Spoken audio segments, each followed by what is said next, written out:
तो यहाँ हो गई थी शादी वाली सुबह। मैंने पिछली वीडियो में दिखाया था कि दूल्हा दुल्हन की वरमाला, और उसके बाद हम सब खाना खा के मैं थोड़ी देर के लिए सो गई थी।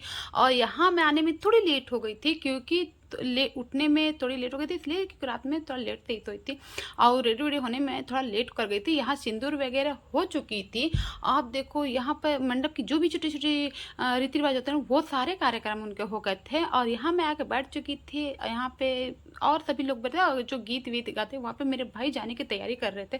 तो मैं अपने भाई के साथ वीडियो बना रही थी कि हमारी यादें हो जाएंगी कि हम दोनों भाई बहन इन शादी में मिले थे। और सच पूछो मुझे बहुत बुरा लग रहा था, मेरा भाई जा रहा था, ऐसा लग रहा था बस रोक ही लो, पर क्या करो, एक रात वो बिता चुका था और मेरी भाभी अकेली थी वहाँ पर, इसलिए मैंने ज़्यादा फोर्स नहीं किया। यहाँ पर आके मैंने एक चीज़ बहुत अच्छी नोटिस की थी, वो थी दुल्हन की। दुल्हन अपने से खुद खा पी रही थी, जो कि मुझे बहुत अच्छा लगा था, क्योंकि अगर ना खाओ तो वोमिटिंग होने लगती है, जो कि मुझे होता है। मेरी शादी में कोई इतना ध्यान नहीं दिया था। शादी में बहुत लोग होते हैं लेकिन सब आपके ऊपर कोई ध्यान नहीं देगा, और इनका मुझे ये चीज़ बहुत अच्छी लगती है। खुद से इन्हें लिपस्टिक विस्टिक मेकअप वेकअप करना, कुछ टचअप करना, या फिर खाना पीना खाना, वो मतलब आई मीन नाश्ता वास्ता इन्होंने खुद किया था। ये चीज़ मुझे बहुत अच्छी लगी थी। सारे लोग तो होते हैं बस, लेकिन सब अपने में बिजी रहते हैं, दुल्हन पे कोई इतना ध्यान नहीं देता। मैं अपने जब मेरे शादी में बिल्कुल ऐसा ही होता है, मुझ पर कोई ध्यान नहीं दिया था, सारे अपने ही लोग में मस्त है, बस ऐसे ही रोना गाना। और यहाँ इनकी माँ का इतना बुरा हाल हुआ था कि मैं क्या ही बताऊँ। मुझे सच पूछे इतनी फील इनकी माँ की हो रही थी ना। ऐसे तो बहुत लोग शादी में रोते हैं, पर शादी में जो सबसे बड़ा दुख होता है वो होता है उनकी माँ का दुख। माँ के दुख के आगे किसी का दुख नहीं। आप उनकी माँ का दुख रोने देख के मुझे भी रोना आने लगा मेरी माँ को याद करके।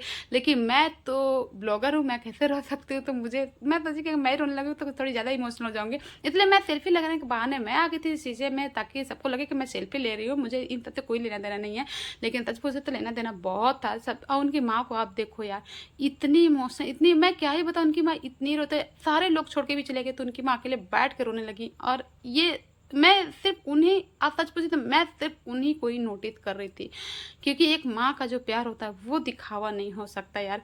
और फिर यहाँ पे हमारे जाने की टाइमिंग आ गई थी, तो हो चुकी थी शाम। थोड़े बहुत आराम आराम करके मैं नहा धो के मैं रेडी हो गई थी, और हम जा रहे थे अब अपने घर, क्योंकि एक रात तो हो चुकी थी। यहाँ सब लोग रुकने की बहुत कोशिश किए थे, पर क्या ही बताऊँ कि एक रात गेस्ट में जाना, एक रात ज़्यादा नहीं रुकना चाहिए, अच्छा भी नहीं लगता। तो यहाँ देखो जीजू और मेरी बड़ी ननद और उनकी ये इन्हीं की लड़की की शादी थी। और फिर हम सब निकल गए थे। ये आप गढ़वा की छोटे छोटे मैंने सीन ले ली थी। यहाँ आने के बाद मैं ली थी रास्ते में 1 केजी चिकन, क्योंकि ऐसे मुझे लगा कि सब्जी होगा कि नहीं। मेरे हस्बैंड को भी वो चिकन खाने का मन था, तो वो बोले कि मैं ले रहा चिकन, और चल के तुम बना दोगी। मैं बोले हाँ बिल्कुल, अब बना देना, आप निश्चिंत रहो। यहाँ के हमारे हो गए थे रात, आते आते हमें बज गए थे 9, और मैं चिकन विकन बना के हमारे, चलो मिलते हैं नेक्स्ट ब्लॉग में।